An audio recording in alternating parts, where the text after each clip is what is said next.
happens for a reason. Someone else out there has it worse. Instead of having a bad day, just be grateful that you have a day. Raise your hand if you have been on the receiving end of one or more of these statements. Don't be shy. I mean, literally, raise your hand. Brilliant. We're talking to the right crowd. Now, I have a student of mine. Let's call him Mansa. If I can tell you anything about Mansa, it's that he is the single most intelligent person I have ever come across. Mansa got 10% in his MA110, just one. He got a whooping 20% in his test 2. Now, this is a week before test 3 and Mansa's spirit is down. Quite understandably. He is basically questioning everything that is going on in his academic job, saying things like, what if I'm just not good enough? What if I study and fail again? Mansa is pessimistic. Now, I have a set of friends, Chodwe. Chodwe is in the exact same situation as Mansa. But here's the difference. Chodwe takes a day, half a day actually, to mop and vent over this. He feels sorry for himself and imagines all the things that will go wrong in his test 3. But ultimately, he realizes that he cannot change this. So he sets out a plan to study and perform better. Chodwe is boldly optimistic. Now, who of the two do you believe is happy? According to that question, we're going to come back to it, so follow me closely. Now, ladies and gentlemen, the point of this discussion is not to provide answers that you see, but to prompt you to ponder upon the complex what-if scenarios, to ask the difficult questions, perhaps ultimately arrive at a conclusion based on your philosophy and the views. This is not a motivational talk on how to live a happy and fulfilling life, one without worries, but that you can live a happy and fulfilling life while acknowledging these worries. It is inevitable as humans that we are bound to encounter a setback, or obstacle, if you will, at some point in our lives. These obstacles could be a business collapse, failed exam, or the loss of a loved one. But this seems cliche and consequential, right? So let us talk about the interpersonal insecurities and obstacles, the ones that only we know about. Our height, our skin texture, our accents, the anxiety that we hide behind smile facades. These obstacles and insecurities are going to vary from person to person, and the extent of severity is going to be different. But what remains the same is how they affect us on a cognitive level. And therefore, by proportionality, we can employ cognitive techniques to help us deal with these obstacles and insecurities. So, cognitive science, by definition, is an interdisciplinary scientific investigation of the mind and intelligence. It encompasses the ideas and methods of psychology, linguistics, philosophy, computer science, artificial intelligence, neuroscience, and anthropology. But today we're going to focus on philosophy. Now, I want to draw attention to this ancient art of Stoicism. We won't delve into the details of the history of this art, but here are a few things to note. Stoicism was founded in the 300 BC by Zeno of Cyprus. Now, Cyprus is an island country located southern of the Mediterranean. Practically, it's part of Asia. Now, Zeno lost everything in a shipwreck. Okay? Zeno lost everything in a shipwreck in Athens. Now, Athens is the capital of modern-day Greece. Greece is a country located eastern of Europe. So after this shipwreck, Zeno is in Athens, right? He's in this city. And then he comes across a bookseller. Okay? And with this bookseller, he stumbles upon Xenophon's memorabilia. Now, in Xenophon's memorabilia, he is impressed with the portrayal of the philosopher Socrates. Socrates is an ancient Greek philosopher credited as the founder of Western philosophy. Now, his portrayal in this memorabilia is that of an upright and the most self-controlled of men. Imagine that. Long story short, the school of Stoicism is founded in the great many philosophers that study under it, the likes of Marcus Aurelius, Epictetus, and Seneca. Stoicism has its basis on 4 key virtues: temperance, justice, wisdom, and courage. It explicitly emphasizes that even though we do not have the control over the things that are affecting us, we can, however, control how we approach them.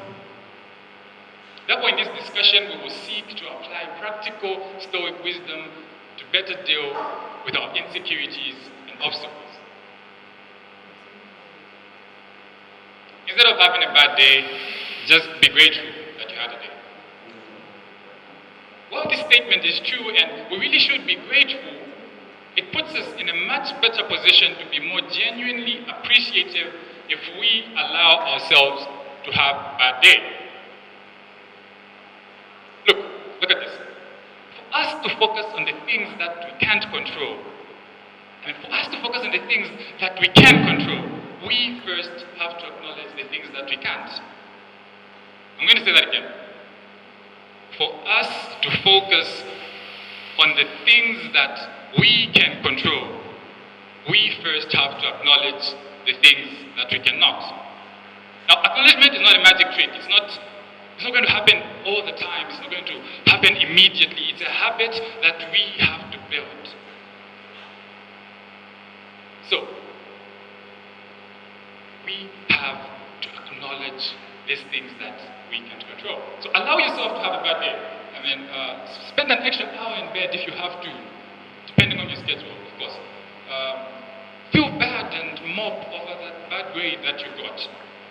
Complain about your height, the whole shebang. Because after all, as Mark Mason puts it, the desire for a more positive experience is itself a negative experience, and paradoxically, the acceptance of one's negative experience is a positive one. So the more we convince ourselves, the more we pursue the feeling of importance and belonging, the more we feel alone and worthless. The more we convince ourselves that we are perfectly fine with our height, the more self-aware we become. The more we convince ourselves that we do not get anxious, the more we panic, and so forth. So the key is to first accept the situation as negative as it is. So at this point, we know what we can't control, right? But how can we approach it? So we can focus on studying in a much better and robust way for that exam. We can focus on taking slow, regular breaths when we start to feel our anxiety kick in. Even through the loss of a loved one, we acknowledge that our hearts are broken. And we can't do anything about this. We can, however, choose how we honor and remember them. So, conclusively, acknowledgement gives us the power and opportunity to face our obstacles. Someone else out there has a verse. Now, there's this very common story that I'm so sure you have heard of, but I want you to follow me closely regardless because it's going to give us perspective. So there's this guy, right? Guy A. Guy A has a bike and works for a multinational company. Everything is smooth, but he wishes so bad that he had a car. Right? Guy A has a bike and he wishes so bad that he had a car. Because, you know, it gets rainy and he gets late for work sometimes. There's that. Then there's Guy B. Guy B walks to work. And he wishes so bad that he had a bike. Okay? Guy B wishes so bad that he had a bike. And then we have Lady C. See what I did there? Lady C has no legs. And she wishes so bad that she had legs, so she could walk. Here's the thing. Someone always has it worse. If we look long and hard enough, there's always someone with a worse story, more suffering, more pain. But does that mean you're not allowed to complain? Or yearn to be better? Or be ambitious? Look, gratitude is a wonderful thing, and we really should exercise this in everything we do. But in this discussion, I want us to introduce an ancient Stoic meditation technique called negative visualization. Now, negative visualization encourages you to imagine all the things that are wrong and what could go wrong. So, what is wrong? You do not have that car that you really want. What is wrong? You do not have that outfit you'd really like to have. What could go wrong though? You could lose your bike in an accident, right? You could lose the outfits that you already have in an inferno. Let's add context. Let us add context to this. I want you to imagine for a second. I want you to go to your closet. I want you to go to your wardrobe. Okay. I want you to imagine this piece of clothing. I'm going to give you clues. This piece of clothing I want you to look for is not the very first thing you will think of picking out if you're going out to see a friend or going out to have fun. It's not the very first thing you think of, but you wear it quite often. More clues. This piece of clothing is probably a baggy t-shirt or some really comfortable sweatpants or some really short shorts. I'm sure I have it right now. Now, I want you to imagine, look, the temptation to not attach any importance to this particular clothing is really high.